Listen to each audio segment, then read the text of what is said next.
Hai semuanya, Assalamualaikum warahmatullahi wabarakatuh. Perkenalkan, saya Julia Agustina dari Prodi Teknik Kimia Institut Teknologi Indonesia. Di video kali ini, saya akan menjelaskan tentang Piping and Instrumentation Diagram di industri kimia asetanilida. Untuk memenuhi salah satu nilai tugas di mata kuliah menggambar teknik. Sebelumnya, saya akan menjelaskan terlebih dahulu apa itu asetanilida. Asetanilida adalah senyawa turunan asetil amina aromatis yang tergolong dalam amida primer. Asetanilida digunakan sebagai bahan baku dalam industri farmasi, bahan pembantu dalam industri cat dan karet, pewarna buatan, dan lain-lain. Proses pembuatan asetanilida menggunakan dua bahan baku, yaitu asam asetat dan anilin. Dalam pembuatannya, asetanilida menggunakan reaksi yang bersifat eksotermis dan dijalankan dalam continuous stirred tank reactor. Fase cair-cair serta kondisi operasi yang dijaga isotermal di suhu 150 derajat Celcius dan tekanan 2,5 atmosfer. Untuk proses lebih detailnya, mari kita simak. Ini merupakan penampilan dari Piping and Instrumentation Diagram industri kimia asetanilida. Untuk proses lebih detailnya, disimak ya teman-teman. Bahan baku asam asetat dan anilin, keduanya dialirkan ke dalam tangki yang berbeda, tangki 1 dan tangki 2, menggunakan pompa. Lalu di sini ada kode FR. FR merupakan flow recorder untuk merekam semua aliran yang terdapat di dalam pipa ini, aliran masuk ke dalam tangki. Lalu di sini ada gambar ini, yang belah ketupat ini merupakan informasi untuk tekanan yang ada di dalam proses ini. Sedangkan yang persegi panjang merupakan suhu yang ada dalam proses ini, dan yang lingkaran merupakan nomor arus. Biasanya nomor arus sudah diperhitungkan dan ada tabelnya tersendiri. Jadi di dalam proses tangki 1 dan tangki 2 dalam kondisi 1 atmosfer dan 30 derajat Celcius.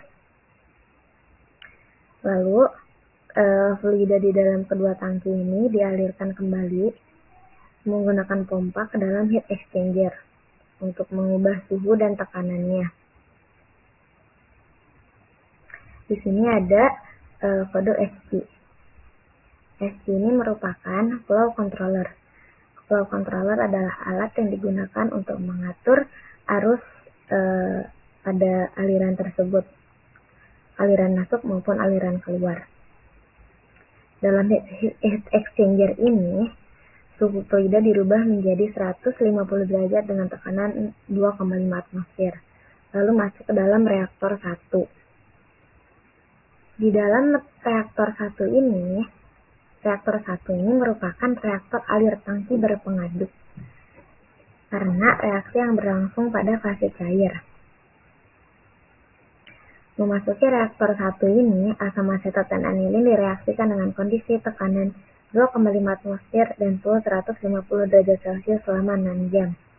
Pada reaktor ini digunakan jaket pendingin sebagai penstabil suhu reaktor dan penyerap panas, serta dilengkapi pengaduk agar semua bahan baku yang masuk tercampur dengan sempurna. Keluaran reaktor 1 kemudian dipompa menggunakan pompa 5 untuk memasuki reaktor kedua.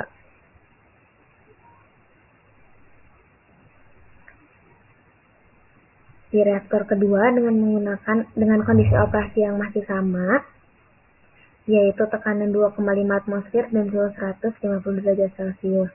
Di sini ada PC. PC merupakan pressure controller. Ini juga ada PC. Pressure controller ini adalah alat yang digunakan untuk mengatur tekanan yang ada dalam satu proses tersebut. Sedangkan LC ini merupakan level controller ini merupakan alat yang dipasang pada bagian dinding tangki. Jika terjadi penyimpangan dengan kondisi yang telah ditetapkan, maka akan muncul tanda atau isyarat berupa suara dan nyala lampu. Hasil dari reaktor 2 ini dikeluarkan, lalu melalui pompa 6, lalu dimasukkan ke dalam crystallizer 1. Ini merupakan crystallizer. Nah, produk keluaran dari reaktor 2 tadi merupakan asetanilida, anilin, asam asetat, dan air. Kemudian dialirkan menuju crystallizer ini untuk dikristalkan. Sebelumnya tekanan keluar reaktor 2 diturunkan melalui expansion valve ini di sini untuk menurunkan tekanan menjadi 1 atmosfer dengan suhu yang masih tetap sama yaitu 150 derajat Celcius. Pembentukan butir-butir asetanilida dalam crystallizer ini terjadi pada temperatur 60 derajat Celcius dan tekanan 1 atmosfer.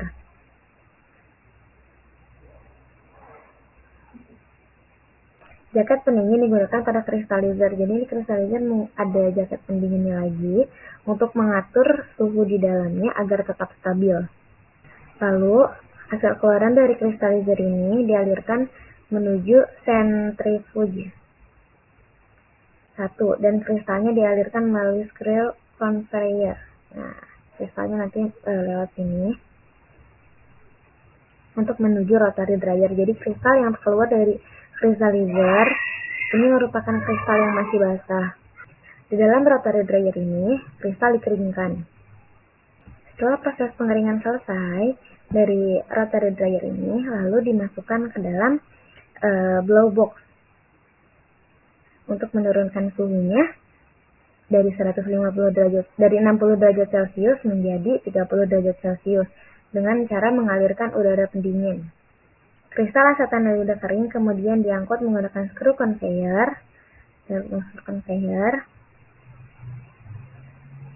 menuju ball mill untuk dibulatkan kristalnya untuk membentukkan kristal yang jauh lebih sempurna. Selanjutnya dari ball mill akan dikeluarkan menggunakan conveyor juga untuk masuk ke dalam scanner. Di sini merupakan scanner, jadi hanya kristal-kristal yang sesuai standar yang akan lolos dalam scanner ini untuk masuk ke dalam bin dan nanti akan di packing menuju truk-truk. Jika yang tidak lolos dalam scanner ini akan masuk ke dalam ini. Untuk masuk ke dalam silon 1.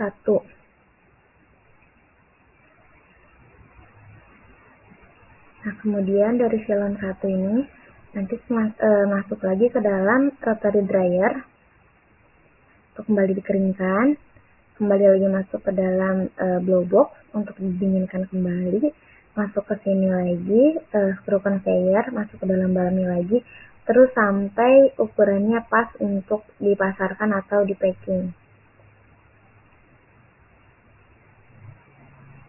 Sekian penjelasan dari diagram ini. Lebih dan kurangnya mohon dimaafkan. Wassalamualaikum warahmatullahi wabarakatuh.